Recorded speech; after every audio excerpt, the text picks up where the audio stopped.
Well, good afternoon. I just have to take a second to take it in.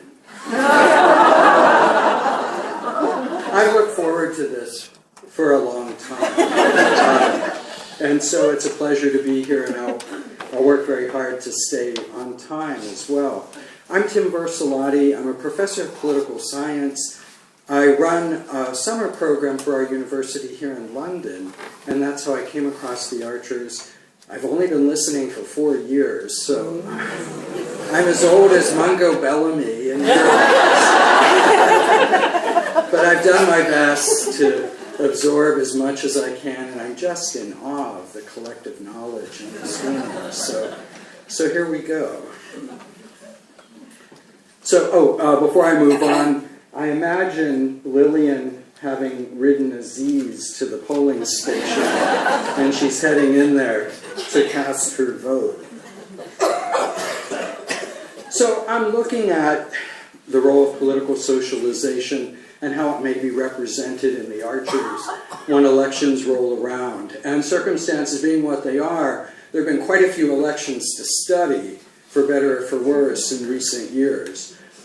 And what I want to know is, do social networks of family and friends motivate the residents of Ambridge to vote, mirroring the dynamics that are well established in the voting behavior literature?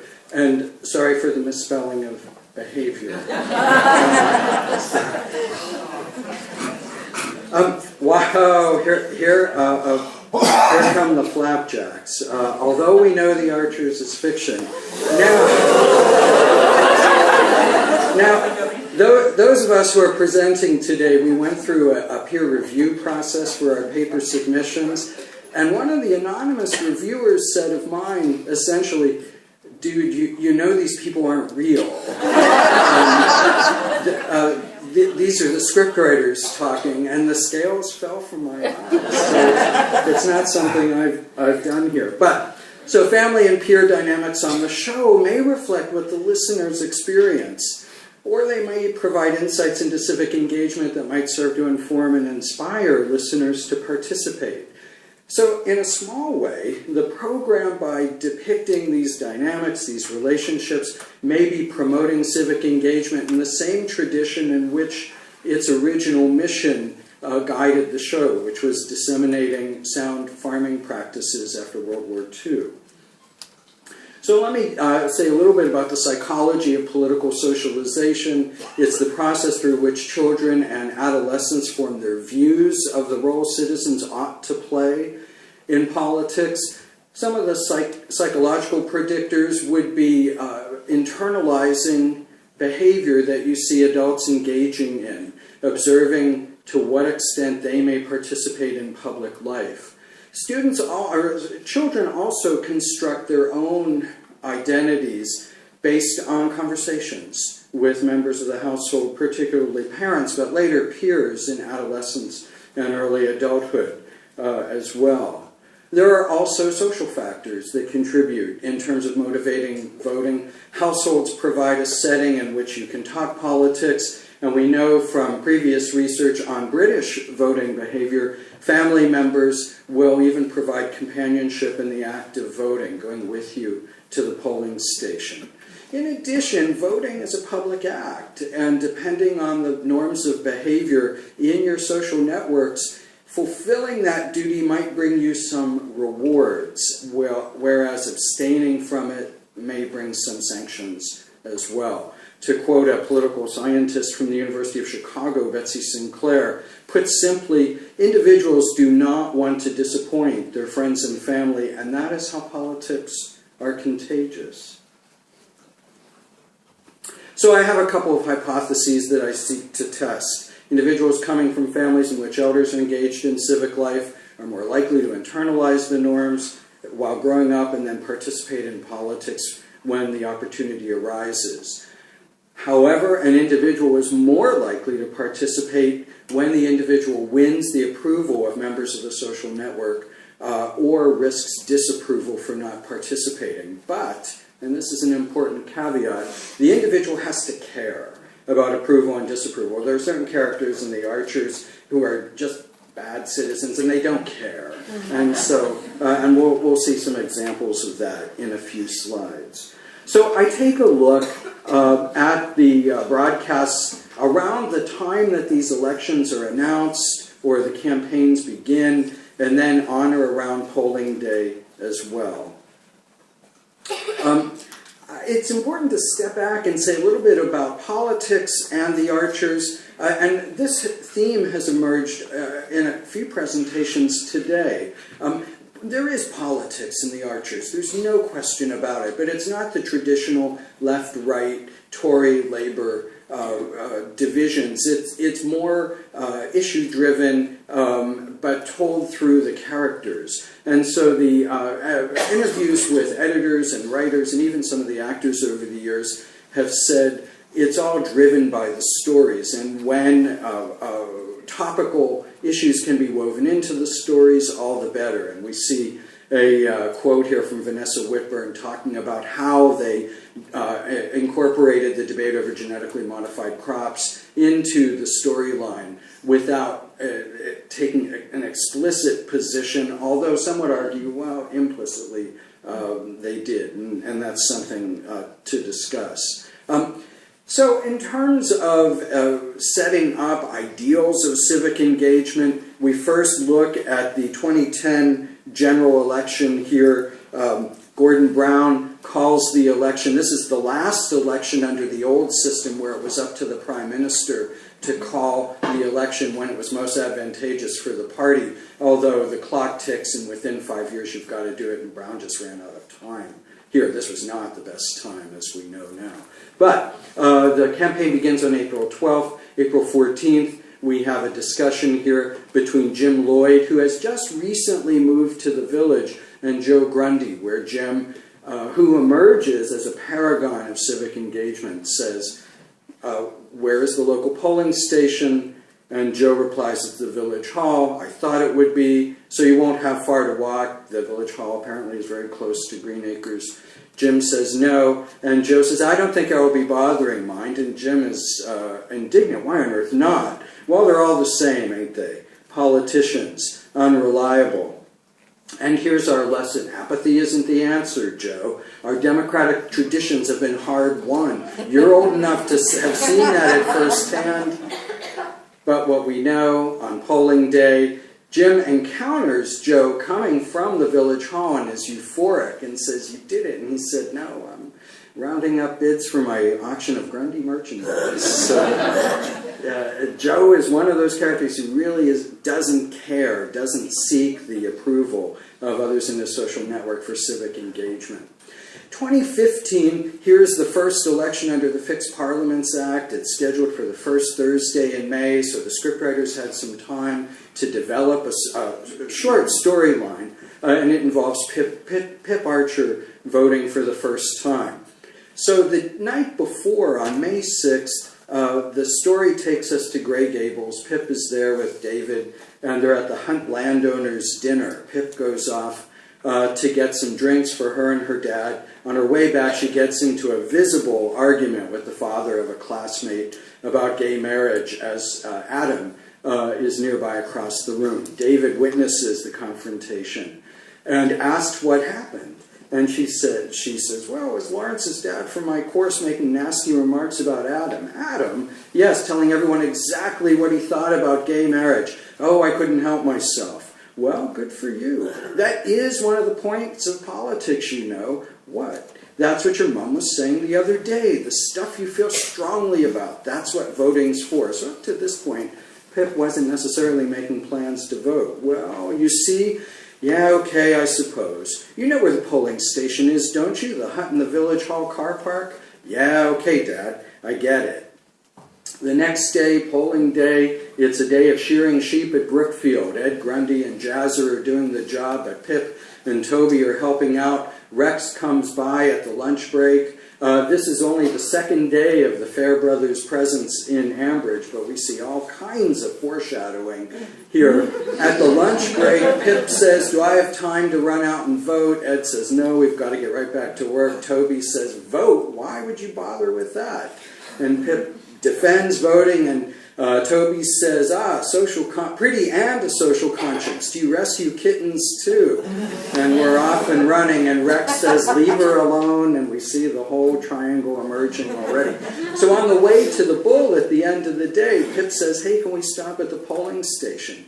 Jazzer has been observing this, and on the spur of the moment decides to join Pip in casting his first vote as well. When they get to the polling station, though, they're not quite sure what to do. Helen arrives and talks them through the process. You look puzzled, Jazzer. Yeah, he's never voted before, Pip says. Nor have I, actually. It's ever so easy. Bring your ballot papers, okay.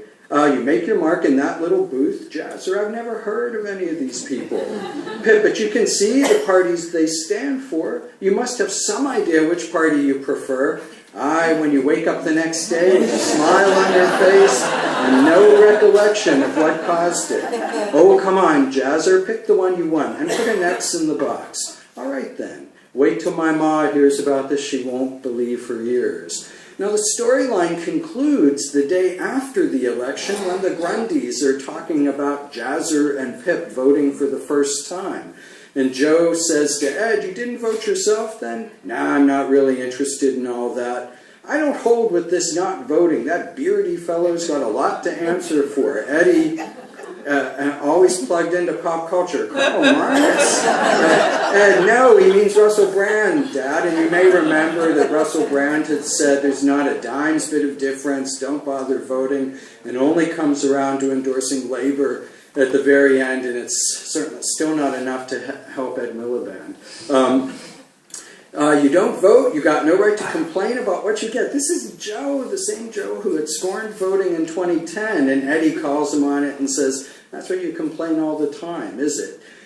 Joe says, you just remember that, Edward. Yeah, okay, fair enough, Granddad. Joe, over the years, has made some observations that indicate he does get some of his shortcomings. And there was one, it was Ed's birthday, when he gave Ed some advice and said to someone, you can fix a lot of mistakes with a grandson. And so we do see age bringing some wisdom to Joe, even if it's not changing his behavior there. Now, the Brexit referendum, the Archers takes on Brexit. Through some conversations at the Bull, it becomes clear in the weeks leading up to it, David is the voice of Remain, Adam is speaking for Leave. On the polling day, however, it's just a message about civic engagement. Josh Archer is about to head off to sit for his last exam and then go celebrate with his friends, and his father reminds him to vote. Good luck, and hey, you won't forget to vote, will you? And Josh shows his typical awareness of the outside world. Huh? Your first ever chance to exercise your democratic rights, wherever you decide to put your cross. Yeah. It's a very important decision. It's one of the biggest we'll ever have to make. I know. Phone rings, it's Toby. And Dad, tell Mom I'm out tonight. We'll be having a little celebration. Yeah, all right, take care, won't you? See you, bye. Brief show of hands here. How many think Josh made the time to vote after the biology exam and before the celebration? I'm not seeing a single. Okay. Yeah, I'm in agreement there.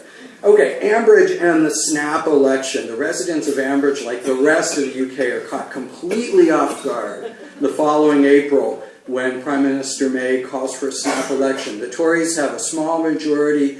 The polls show they're way ahead. She feels she can cushion that majority and strengthen her hand on Brexit. So she calls the snap election. The country's in shock, except in Ambridge, which we'll get to. The BBC, however, captures the sentiment of many with an interview that goes viral with Brenda from Bristol.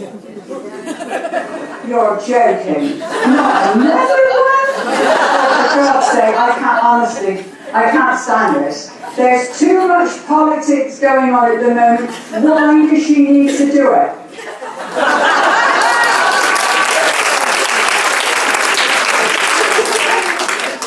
I have to tell you, I have the link to that interview bookmarked. And when I'm having a bad day, I just it makes everything right again. So Brenda is summing up the view of the country, but Ed and Emma, they have a different take on it. This is a topical insert put in the April 19th episode, one day after the announcement. Ed, it doesn't seem that long ago since we had one, meaning a national election. Well, I suppose a lot's happened since then. Seems like the whole world's completely changed. And Emma, yeah, well, any chance to get our voices heard by politicians is all right by me. Major foreshadowing of Emma's political awakening, which we have since seen. Now, the treatment of the election on polling day is pretty brief. There are just a couple of references to it. One is Elizabeth Pargeter driving her son Freddie to college to sit once more for that maths exam. This is try number 2, which he's failed once already, and she says, no, after I drop you off, I'm going to vote. Now, Freddie's too young to vote. He's still a few months shy of his 18th birthday, but he does have something to say about the general election, but only after he skips out of the exam, finds Johnny, heads back to Lower Loxley to borrow some money, and they head to the Isle of Wight. Oh, I've been warned. We're almost there. We're at 2017. So they put the tent up. Freddie's saying, I can't believe it. We've got 4 whole nights. That's just so crazy. And no one's interested in the general election result. So Josh, not a big voter. Freddie, probably not going to be a big voter. This generation of Archer men is their hope for Ben. We can only cross our fingers there. So, I will say this. I can't resist talking about this. As we know now, May loses her majority. There's talk of a leadership fight, possibly another election very soon. And we see the topical insert at the start of the show the next day. Oh, Lillian. Jennifer says, I know, complete and utter chaos. What a shambles. I never thought it would be this bad. You can read the rest of the dialogue there. It continues on, and I can't bear to think we'll have to go through all of this again. Oh, I know, though I have to say I thought it was unnecessary in the first place. Lillian, well, I'm not sure I agree with you there. And Jennifer, well, you can't deny he was very exciting, full of great ideas and strategies. The casual listener would think, well, they're talking about Jeremy Corbyn. Corbyn was an effective campaigner, that he closed the gap with the Conservatives. No, they were talking about Dean, the bathroom expert, who had drawn the wrong, ordered and delivered the wrong floor tile, and Lillian has sacked him, but the master bath is gutted to the studs. And Lillian says, oh, well, I must not try to get too cross about it. Though, to be honest, Jenny, I'm beginning to wish I'd never started the whole project. I suspect that Mrs. May is thinking much the same thing today.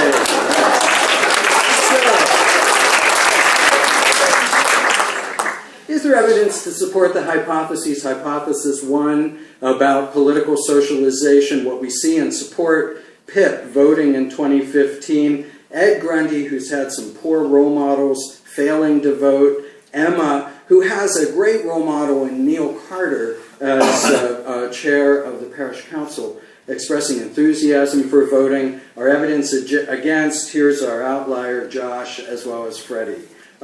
Hypothesis 2, if you are getting approval or facing disapproval for failing to vote, will you go vote? Only if you care about that approval. We've got Pip and Jazzer voting in 2015, and Jazzer says in that episode Jim Lloyd had made sure that he was registered to vote. So Jazzer not only wants to make a good impression with Pip, he wants to fulfill Jim Lloyd's expectation as well.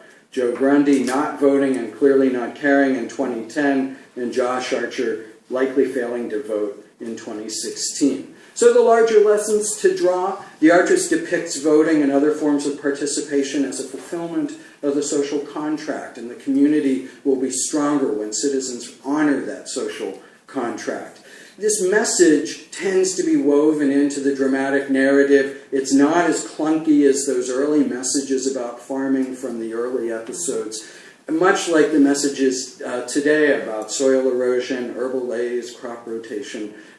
It's not just a show that has some messages about farming, but also has some messages about good citizenship. Thank you all very much.